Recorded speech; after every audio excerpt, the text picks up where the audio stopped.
Hi everyone! Si Monica to from BuhayMother. Maraming salamat for coming back. And kung bago ka man sa channel ko, hopefully magustuhan mo yung topic natin for the day. Magpapadami tayo ng halaman o kaya succulents through propagation. And there's 3 techniques na papakita ko sa inyo. One is leaf propagation, cutting, and as well as bottle o kaya water propagation. Lahat sila madali, kaya enjoyable tong gawin.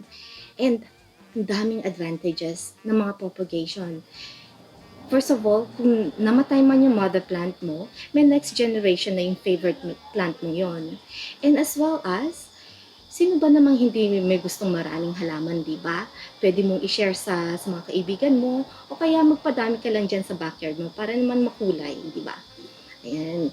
O sige, umpisahan na natin.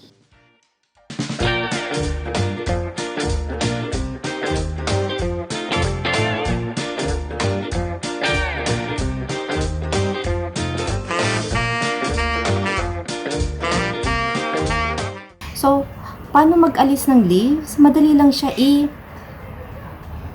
nyo siya left and right at mag-give naman siya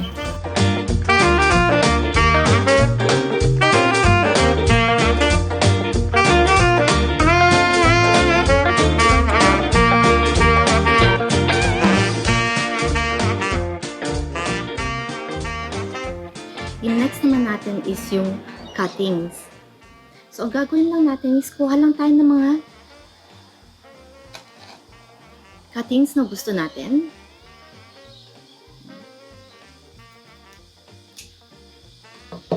Ayan. Ayan. Tanggalan natin. Ayan. Tapos, yung soil na to is dry. So, hindi ko na siya in-air dry. Kasi alam ko naman dry yung soil, kaya okay lang. So, ayan.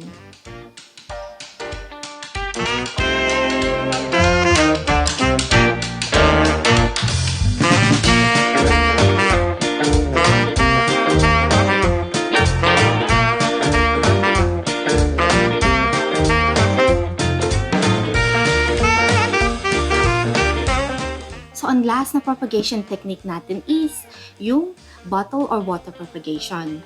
So, ang kailangan natin is, syempre, bottle at saka pambutas.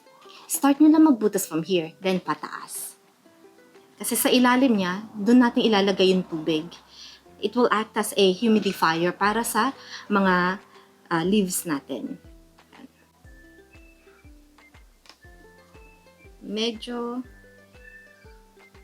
lakihan nyo lang to allow space para sa leaves nyo. Ayan. So, ang mangyayari dito is, ilalagay natin leaves natin. Tapos, tubig. And, ayun, ihang natin dyan. Tapos, in a couple of weeks, magro-root na siya. And, first time kong itry to, so experiment din sa akin. Ayan.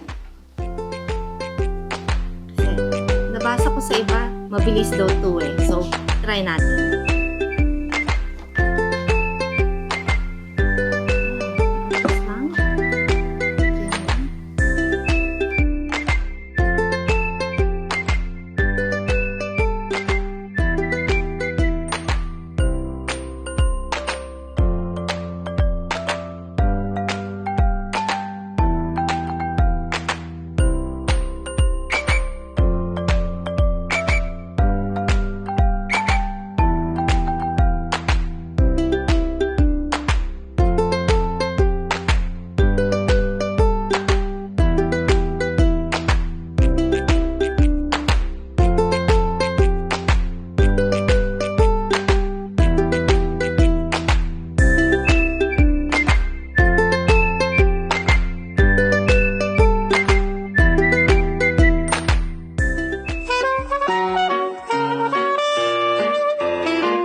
kung anong pangalan nito eh.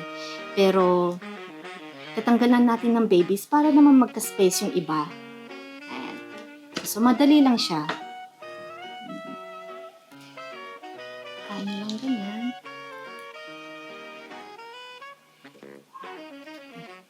Tapos tignan nyo, oh. Nagda-dry na siya. So, kailangan talagang dapat tanggalan.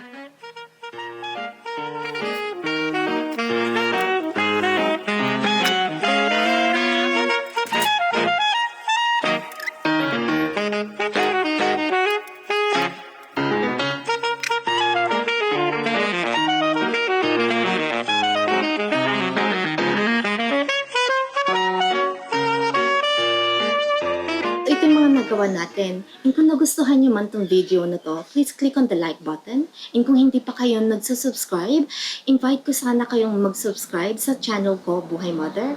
Kasi there's more videos to come, mga DIYs at saka anything gardening related. Ayun. So hopefully, till next, I'll see you again. Thank you for watching. Thank you for your support. And I'll see you again. Thank you.